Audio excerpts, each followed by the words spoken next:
Bien, la semana pasada estuvimos viendo la primera parte de la membresía, ¿cierto? Esto de cómo se expresa la unidad a través del compromiso. La profundidad de la unidad que se expresa a través del compromiso. Y dentro de esto vimos que habían dos tipos de compromiso. Un compromiso basado en la comodidad, que es el compromiso, por decirlo de cierta forma, el compromiso que asumimos en cualquier otra cosa, ¿cierto? Que es este compromiso que es de proceso, que es que nos vamos sintiendo cómodos y nos vamos comprometiendo más, a diferencia del compromiso, que es el compromiso que finalmente es el que asumimos en la iglesia, que es un compromiso basado en el llamado, que como decíamos, entre las cosas que decíamos la semana pasada, es un compromiso que una vez que entiende el llamado, una vez que entiende a lo que ha sido llamado, se compromete primero y después hace las preguntas, ¿cierto? Y esta clase vamos a ver cómo es entonces que este compromiso es significativo. ¿Cómo es que este compromiso, que es basado en el llamado, se vuelve significativo? ¿Cuáles son algunos de los componentes elementales de este compromiso del que hemos estado hablando? ¿Cómo es? Y vamos a considerar 4 partes básicas que tiene este compromiso. Y la primera parte de este compromiso es que es un compromiso que es sacrificial.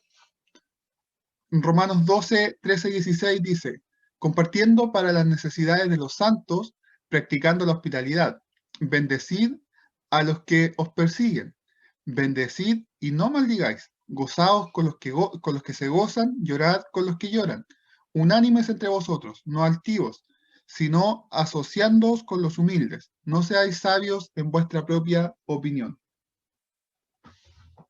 Entonces, esto nos llama, fíjense cómo nos llama a estar en lugares donde tal vez no quisiéramos estar, ¿cierto?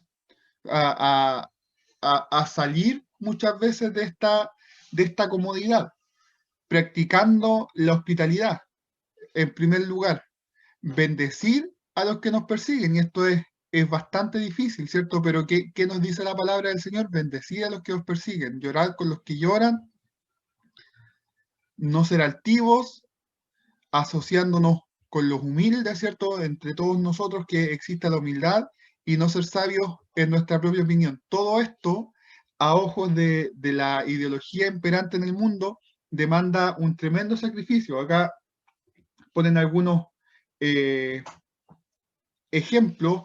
Por ejemplo, si una pareja no puede tener hijos, debería alegrarse cuando otros miembros de la iglesia quedan embarazados.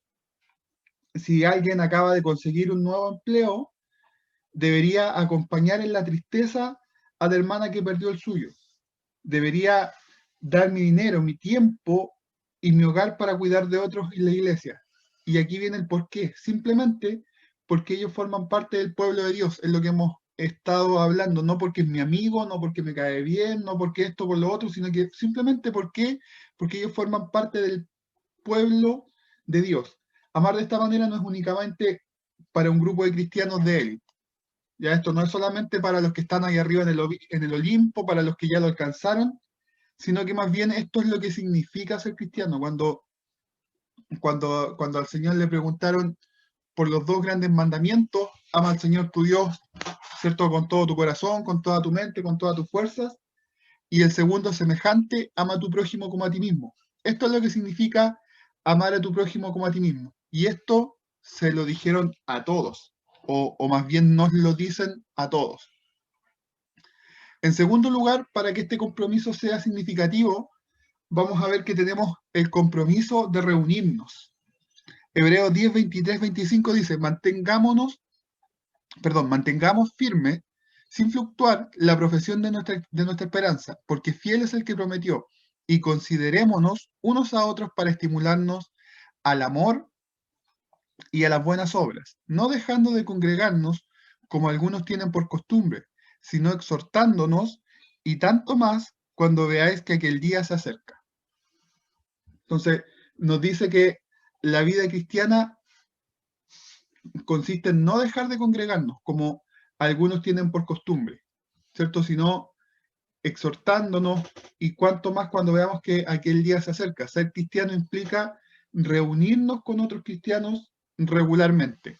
El autor de Hebreos no visualiza otra categoría de cristianos, o sea, esto de cristianos llaneros solitarios, de cristianos que están en un lugar y en otro, de cristianos que no se comprometen con una iglesia, de cristianos que dicen, no, si yo creo en Jesús, yo creo en Cristo, pero yo no me congrego por las razones que sean. Sabemos que la gente para esto tiene una batería de argumentos, una batería de opiniones, una batería de opciones, ¿cierto? Pero ninguna de estas, a la luz de la palabra del Señor, es válida, ¿cierto? Acá es tan simple como no dejen de congregarse. ¿Y qué decimos, qué podemos decir a eso? No, y lo que sea que, el argumento que sea que traigamos va a venir en la misma palabra. No dejen de congregarse, sino exhortándonos, o sea, sino anímense, repréndanse unos a otros, y tanto más cuando veáis que aquel día se acerca, ¿cierto? O sea, en tiempos como los que estamos viviendo, es aún más importante hacer lo que estamos haciendo, que es congregarnos. En tercer lugar, vamos a ver que tenemos el compromiso de estimularnos. Y tenemos el mismo texto, pero ahora vamos a tomar los primeros versos, que dice entonces, el 24 dice, y considerémonos unos a otros para estimularnos al amor y a las buenas obras. Utilizando este mismo pasaje, entonces en el verso 24 nos dice que debemos considerarnos unos a otros para estimularnos al amor y a las buenas obras. Algo que claramente se lleva a cabo por medio del versículo 25. Entonces, ¿por qué tenemos que congregarnos? Porque, o más bien, ¿por qué no debemos dejar de congregarnos? Es porque tenemos que estimularnos al amor y a las buenas obras. ¿Y dónde vamos a obtener ese estímulo? Es en la congregación, es en momentos como este, momentos como los servicios, donde somos estimulados a todas estas cosas buenas. Y esta clase de estímulo en el libro de Hebreos implica mucho más que una sacudida de manos momentánea al cruzar la puerta. O sea, esto implica mucho más que, hermano, qué bueno verlo, hermano, qué bueno que vino. Sino que como vemos, como hemos visto en otros lugares, el estímulo es el antídoto para la incredulidad. Estimular significa fortalecer la fe de otros. Ya, esto es importante también. Cuando nosotros estimulamos a alguien, lo estamos ayudando para que no sea incrédulo. ¿Por qué? Porque estamos fortaleciendo su fe. Un cristiano no solo está comprometido con su bienestar espiritual, también se compromete a ayudar a otros a luchar por la fe. Entonces, fíjense cómo esto es importante. Yo no llego a la iglesia solamente a, con una actitud egoísta como llegan algunos para solamente yo ser nutrido, sino que yo también ayudo de una u otra manera a estimular la fe de los demás, ¿cierto? Y esto es de cosas tan simples como el hecho de que ustedes estén acá, ¿cierto? Ayuda a estimular la fe porque nos damos cuenta que lo que estamos haciendo no es en vano, como el hecho de que cuando por ejemplo, cuando hablan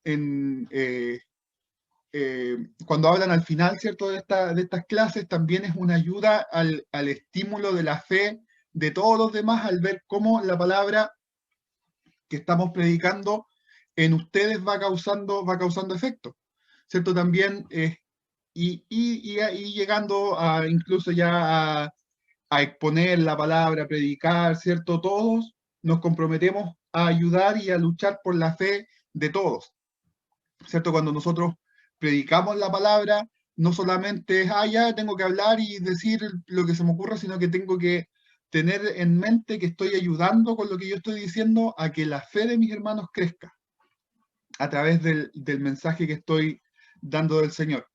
Y finalmente tenemos el compromiso de protegernos mutuamente.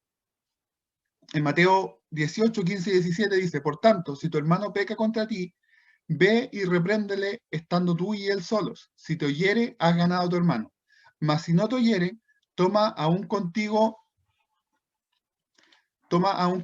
a uno o dos para que en boca de dos o tres testigos conste toda palabra. Si no los oyere a ellos, dilo a la iglesia. Y si no oyere a la iglesia, tenle por gentil y publicano.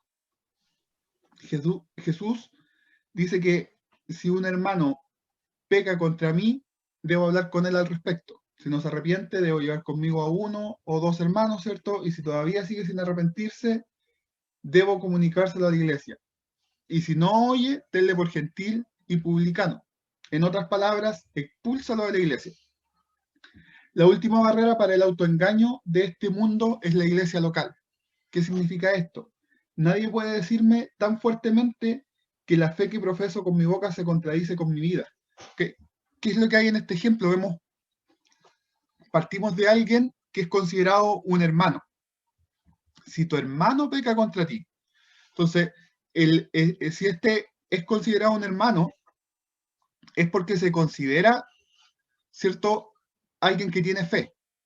Sabemos que una de las cosas principales por las que nosotros somos hermanos, de hecho, el apellido de ser hermanos nuestro es hermanos en la fe, ¿cierto? Entonces, ¿qué es lo que vemos acá? Vemos cómo finalmente desenmascaramos a alguien o desenmascaramos la fe que alguien dice ser verdadera, pero que no lo es. ¿Por qué? Porque a través de todo este proceso, no se arrepiente y no escucha.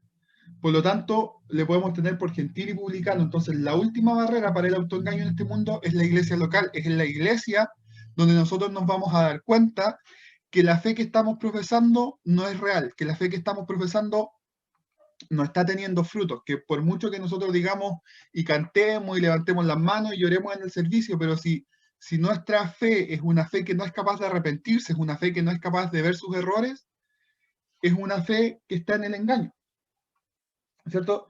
Y es interesante que esa autoridad no se le otorga al pastor o a los ancianos, sino a la iglesia, ¿cierto? Entonces dice, si no te oyera a ellos, dile a la iglesia, y si no le oyera a la iglesia, tenle por gentil o publicano, ¿cierto? Entonces, ¿cuál es la autoridad última?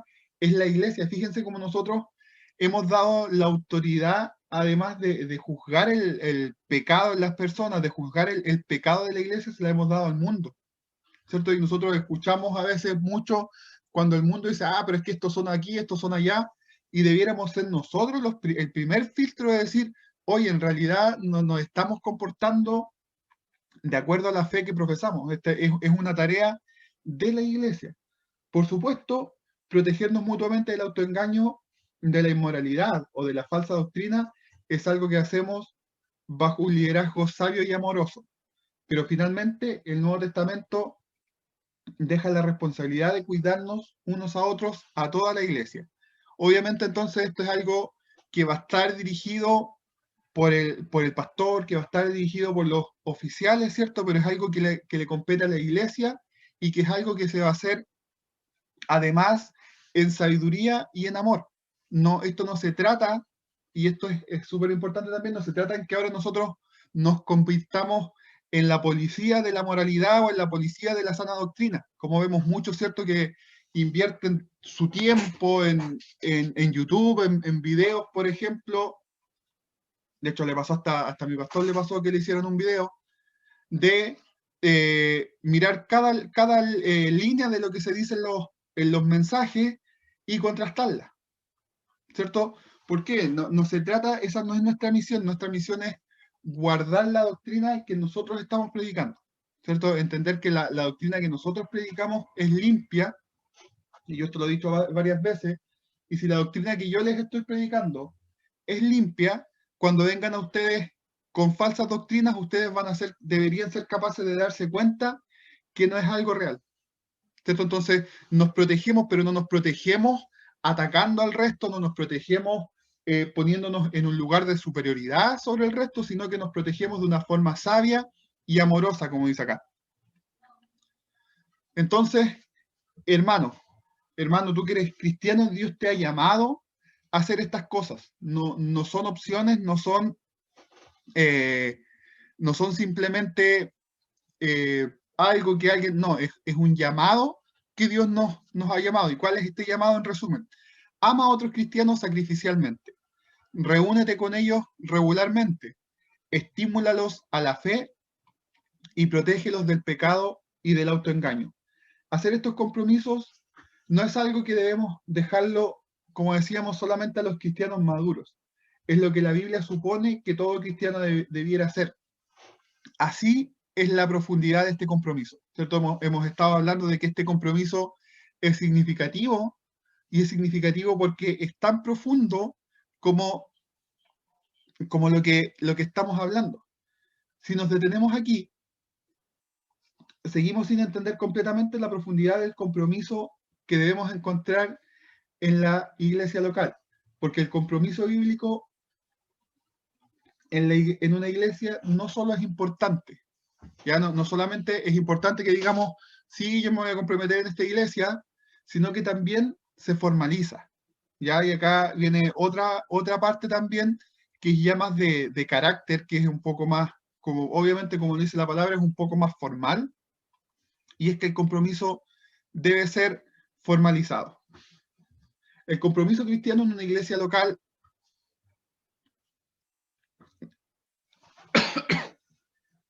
es relativamente fluido y amorfo. ¿O nos llama la escritura a formalizarlo? O sea, es como algo que pasa de repente, que chuta, que parece que tal persona es hermano, o en realidad todavía no, y parece que podemos contar con él, o parece que no, y no sabemos si preguntarle o no.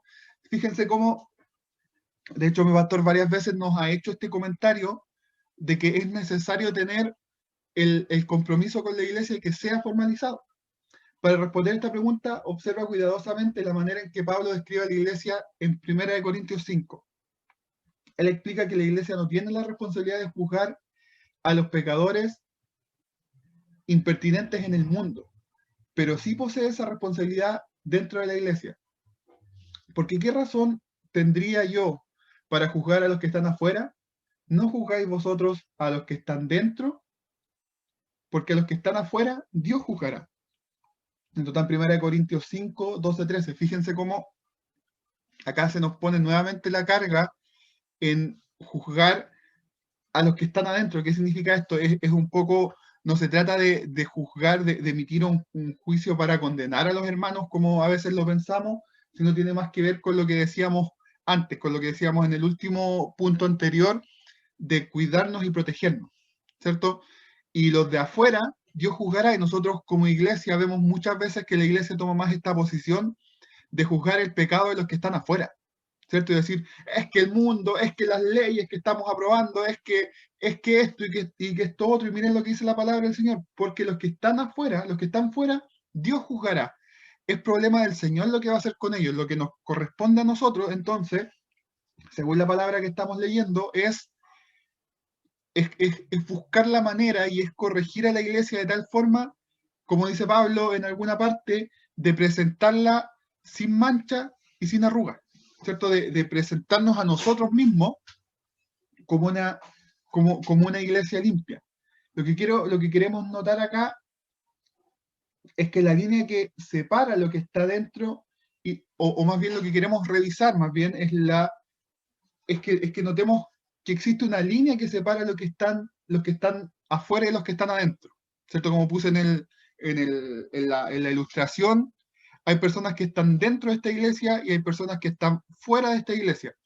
Entonces, lo que para la función y por eso es importante que formalicemos este compromiso, para poder trazar claramente esta línea y a los que están adentro yo puedo decirle con toda libertad, hermano, lo que estás haciendo no está bien.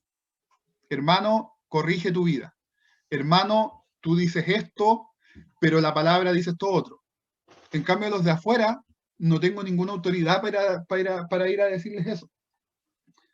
Entonces, es importante que tengamos esta línea que separa lo que está dentro de los que están afuera. De un lado de la línea están los que se llaman a sí mismos creyentes y someten esa profesión al juicio de la iglesia. Eso es lo que les decía, ¿cierto? Someter esta profesión al juicio de la iglesia significa que yo digo que soy cristiano, por lo tanto, estoy sometiendo en cierta manera mi voluntad y mis acciones, mi profesión, mi decir que soy cristiano al juicio de la iglesia. O sea, a que venga algún hermano más grande, mayor, algún hermano más sabio, o incluso algún hermano más pequeño y me diga, oye, pero la Biblia dice esto, ¿cierto? Del otro lado están los que no han hecho tal compromiso. Así que algunas personas hoy en día hablan acerca de tener una comunidad definida en su núcleo en lugar de una comunidad definida por sus límites. En vez de obsesionarnos por quién está dentro y quién está afuera, solo enseñarle a las personas y animarlas sin importar su estado espiritual a, bu a buscar más de la buena comida espiritual. El problema es que eso parece contradecir la forma en la cual el Nuevo Testamento describe la iglesia. O sea, hay tendencias, hay corrientes que dicen, no, si que vengan nomás y nosotros prediquemos y nosotros contémosle la verdad y en una de esas ellos van a discernir, ellos van a darse cuenta, pero lo que la palabra dice es pon límites claros, ¿cierto? También vemos esto cuando la Biblia habla acerca de los líderes de la iglesia. Debemos someternos a nuestros líderes, como dice en Hebreos 17:13, porque ellos un día rendirán cuentas por nosotros. O sea, fíjense que el peso de este sometimiento es más para el líder que para nosotros, ¿cierto? Porque los que van a tener que rendir cuentas son ellos. Ellos un día responderán cuentas, o sea, algún día van a ir donde, o algún día se le va a demandar a nuestro pastor, el decir, oye, tuviste tantas personas, ¿qué pasó con ellas? ¿Cierto? Pero si la afiliación con una iglesia no es de ninguna manera formal, ¿cómo saben estos líderes por quién habrán de rendir cuentas? ¿Y cómo podemos decidir nosotros a quiénes someternos? Entonces, de nuevo, la afiliación con la iglesia es importante por todas estas cosas. Cuando nosotros decimos ya, ok, nosotros somos de los que estamos dentro, nuestro, nuestro pastor y el equipo de liderazgo sabe que tiene que rendir cuentas por esas personas que sabe que están seguras que están dentro. Entonces, por ellos están orando con mayor intención, o más bien con intención, como decíamos la semana pasada, o algunas semanas atrás, cuando alguien se compromete con la iglesia, entonces ya sabemos que tenemos que orar por él y por qué orar, ¿cierto? Entonces sabe quiénes son las personas por quienes tienen que rendir cuentas y por otro lado nosotros sabemos a quién debemos someternos, la palabra de quién debemos, debemos escuchar, ¿no? Y no es como personas de repente que dicen, ya yo escucho la predicación de este, pero le diezmo a este otro y voy a la iglesia de este otro, entonces finalmente nos están comprometiendo, por eso es necesario que este compromiso sea formal, ya sea al lidiar con la disciplina o el liderazgo en la iglesia, queda claro que en la Biblia el compromiso con la iglesia tiene un cierto nivel de formalidad. Los creyentes saben con quién se están comprometiendo, la iglesia y sus líderes saben de quiénes son responsables. Esto es lo que llamamos membresía de la iglesia. Entonces, con todo esto llegamos a ver por qué es importante la membresía en la iglesia, usando la ilustración de Pablo de la iglesia como un cuerpo y de nosotros como sus miembros. Ahora, ¿qué diferencia hace esta formalidad? Es importante por dos razones. Entonces, decimos que de dónde viene esto de ser miembros de una iglesia es por la analogía de Pablo cuando decía que somos un cuerpo y todos somos miembros de este mismo cuerpo. Ahora, esta membresía es importante por dos razones. Es importante en primer lugar porque el compromiso formal sirve como afirmación del compromiso informal. Vamos a revisar una analogía del matrimonio que es útil para explicar esto. Esto está en un libro de Tim Keller. Dice que cuando la Biblia habla acerca del amor, lo mide principalmente no en base a cuánto deseas recibir, sino en base a cuánto estás dispuesto a dar de ti a alguien. Y esto es lo que mi pastor varias veces nos ha dicho, ¿cierto? Y dice, cuando estás dispuesto, perdón, ¿cuánto estás dispuesto a perder por el bien de esta persona? ¿A cuánto de tu libertad estás dispuesto a renunciar? ¿Cuánto de tu valioso tiempo, emociones y recursos estás dispuesto a invertir por esa persona? Y por eso, los votos matrimoniales no solo son útiles, también sirven como una prueba. En muchos casos, cuando una persona le dice a otra, te amo, pero no arruinemos esto casándonos, esa persona realmente está diciendo, no te amo lo suficiente para cerrar todas mis opciones.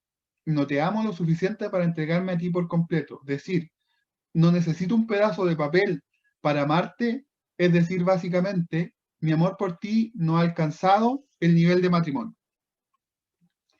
Cierto, existen todo tipo de discontinuidades entre el matrimonio y la membresía de la iglesia. O sea, como siempre cuando usamos este tipo de analogía, la analogía no es perfecta.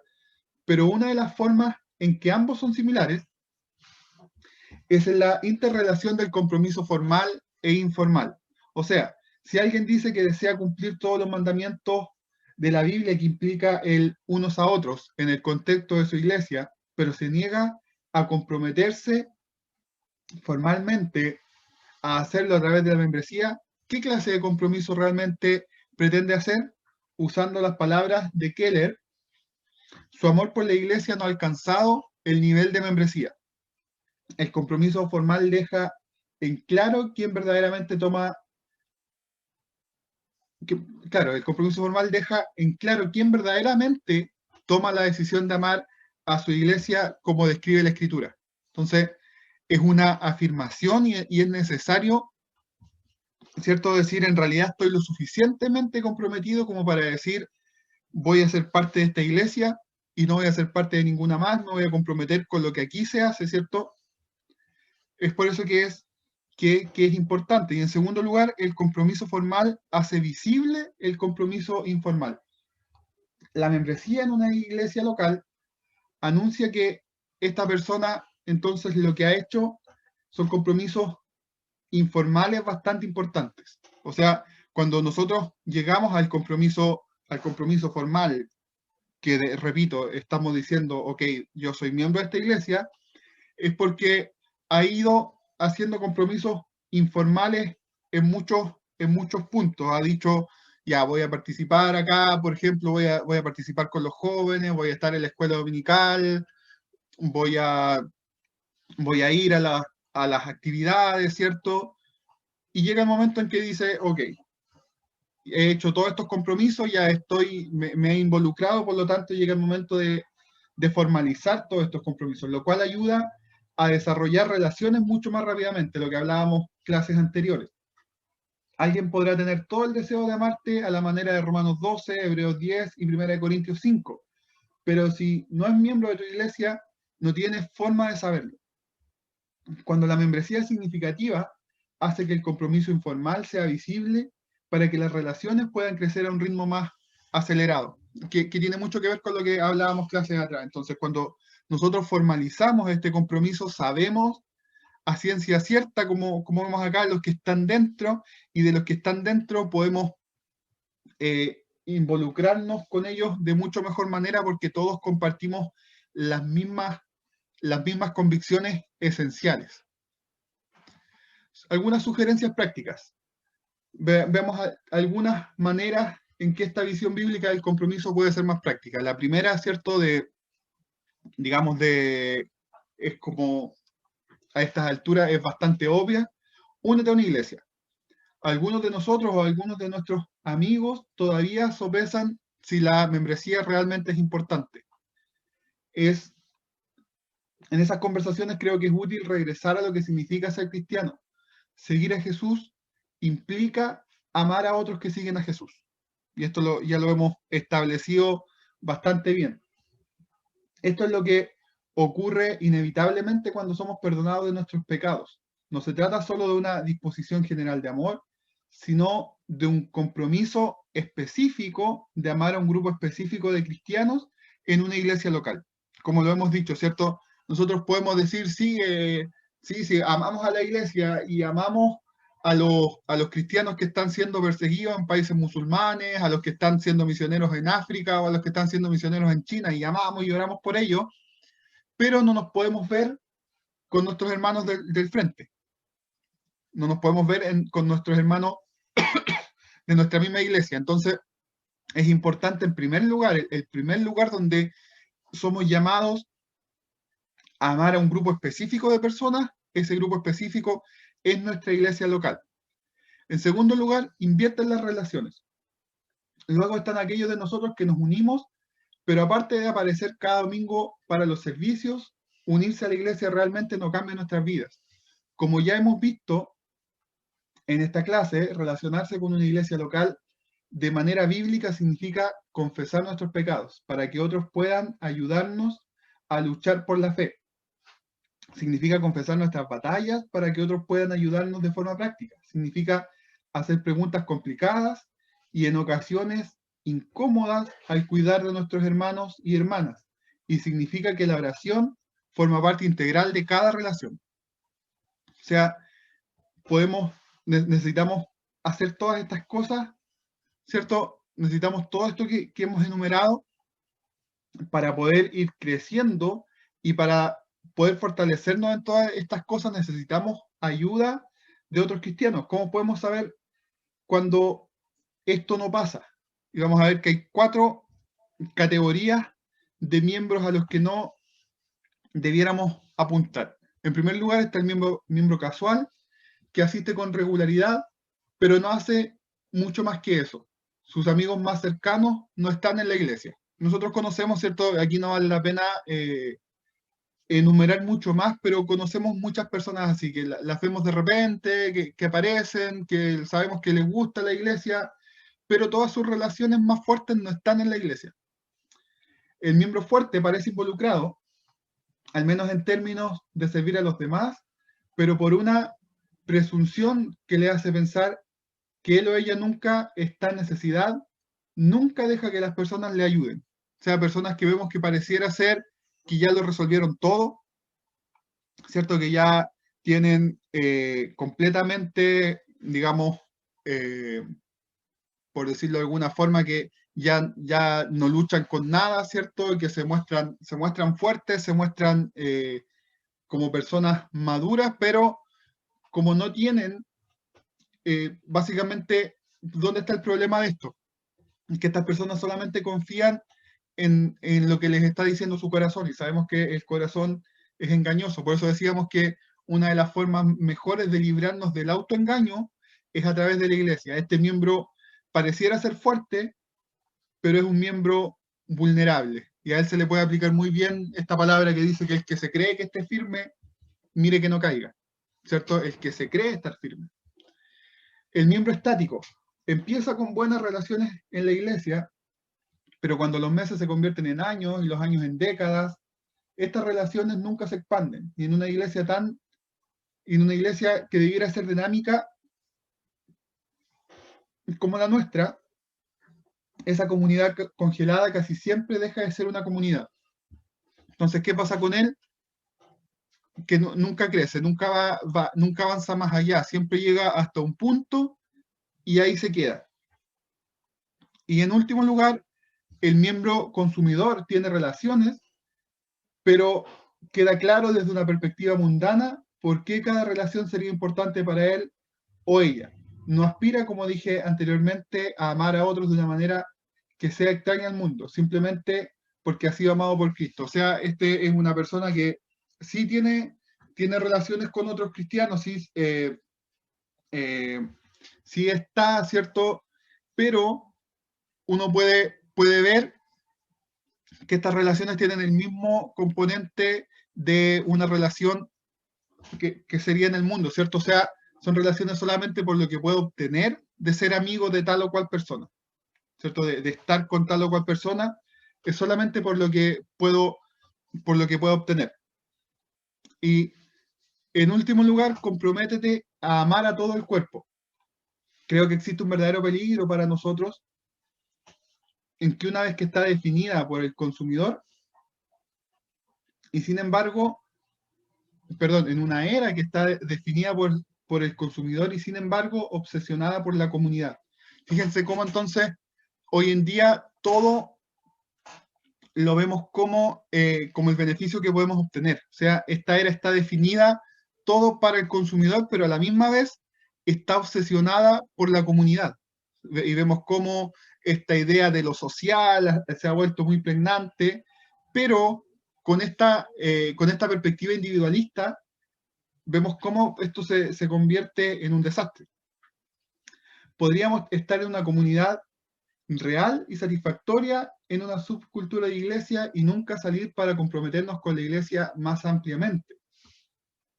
Esto no quiere decir que necesitamos tener relaciones profundas con todos y cada uno de los miembros de la iglesia. Deberíamos encontrar que nuestras relaciones no están confinadas a un grupo pequeño en particular o a un tipo de personalidad o trastorno étnico o profesión. Entonces, fíjense cómo, por ejemplo, y un buen ejemplo puede ser aquí para nosotros, que nosotros tengamos nuestra comunidad en nuestra iglesia muy bien afiatada, muy bien desarrollada, que nos entendemos y todo como vemos que se está dando, pero el peligro estaría en que, como se da eso en nosotros, seamos incapaces luego de compartir con el resto de los jóvenes de la zona que no son tan como nosotros, y que a lo mejor les gusta cantar de otra forma, que a lo mejor, no sé, tienen otros estilos en su iglesia. Entonces nosotros tenemos que ser capaces de pasar de esto y saber que debemos comprometernos a amar a todo el cuerpo, a pesar de que no son, de que no son necesariamente iguales a nosotros. Si todos tomamos la iniciativa de incluir en nuestras amistades a personas que son muy diferentes a nosotros, veremos que en vez de una iglesia conformada por subculturas impenetrables, tendremos una iglesia donde las redes de relaciones se extienden y ensanchan para cubrir a toda la congregación. Una diferencia verdaderamente práctica entre una comunidad basada en el llamado y una comunidad basada en la comodidad es que la comunidad que se basa en el llamado nos expande para formar relaciones que no son cómodas. Y eso es necesario para que esa red relacional sea tan inclusiva como debe ser. Entonces es necesario que podamos estar interviniendo o teniendo estas interacciones con personas que no son tan iguales a nosotros, que no, como decíamos en clases anteriores, ¿cierto? El judío con el griego. En conclusión, si observas cómo el Nuevo Testamento describe a la iglesia local, este es un pilar que sostiene a una comunidad bíblica, la profundidad del compromiso. Hemos hablado de que este compromiso debe ser profundo y es todo lo que hemos conversado durante estas dos clases, es lo que hace que este compromiso sea realmente profundo. Nuestra cultura nos dice que nos comprometamos solo hasta donde nos sintamos cómodos. Bueno, al igual que esa versión distorsionada del matrimonio, el compromiso basado en la comunidad en la iglesia no funciona muy bien. Es posible que atraiga a una multitud rápidamente, pero no produce mucha profundidad, y sin profundidad fracasa en ser el faro de luz sobrenaturalmente atractivo en el mundo de tinieblas. Es como, ¿cierto? Como la parábola del sembrador. Es como esta tierra esta semilla que cae y que brota rápidamente, ¿cierto? Pero como no tiene profundidad, viene cualquier cosa y se seca. Incluso aunque ese modelo de compromiso parece ser el mejor para alcanzar a este mundo para Cristo, a la larga se suaviza en comparación a una verdadera comunidad, a una comunidad verdaderamente sobrenatural. ¿Cierto? Entonces, pareciera ser de repente que un compromiso no tan comprometido, ¿cierto? Es más rápido y con ese modelo pudiésemos extender rápidamente la iglesia y podríamos, ¿cierto? Podríamos alcanzar al mundo más rápidamente, pero a la larga lo que pasaría con eso es que viene cualquier viento y se seca, como dice la parábola del sembrador. Por tanto, debemos aspirar a un compromiso basado en el llamado, donde nos comprometemos a amar a todas las personas desconocidas en una nueva iglesia, simplemente porque han sido llamadas por Dios para salvación y llamadas por Dios para ser amadas. Y con eso como fundamento las relaciones florecerán. Entonces con esto como fundamento las relaciones florecen y con esto como fundamento también las raíces de estas relaciones son mucho más profundas, como decíamos en algún momento. Este es uno de los pilares, la profundidad del compromiso. El segundo es la amplitud del compromiso, y eso va a ser el tema de las próximas 2 semanas. Y quiero terminar con este texto que resume un poco y hace como el puente entre entre lo que hablamos en estas clases y lo que vamos a hablar en las clases que vienen. Ya no hay judío ni griego, no hay esclavo ni libre, no hay varón ni mujer, porque todos vosotros sois uno en Cristo Jesús. Y si vosotros sois de Cristo, ciertamente linaje de Abraham sois y herederos de la promesa.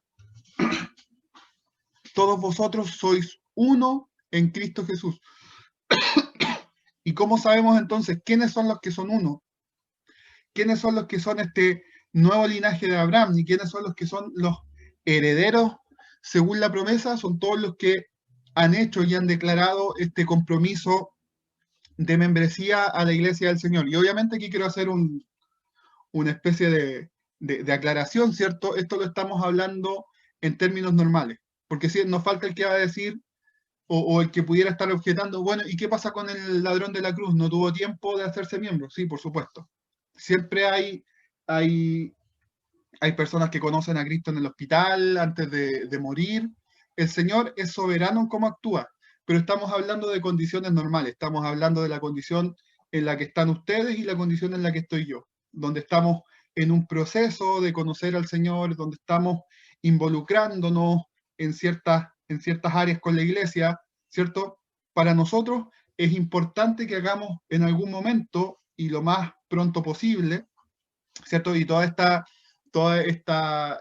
clases, la agenda oculta que tienen no es una agenda oculta, sino más bien es decir, oye, es importante que sean miembros, es importante que esté definidamente en ustedes el hecho de que son miembros, de que en ustedes existe esta convicción, ¿cierto? Y ya no sea una cuestión de que, no, es que estoy en la iglesia porque me lleva mi mamá, que estoy en la iglesia porque he ido siempre a la iglesia, sino que en realidad estoy en la iglesia porque entiendo que he sido llamado a esa iglesia y que he sido llamado a amar y a ser amado por una iglesia en específico.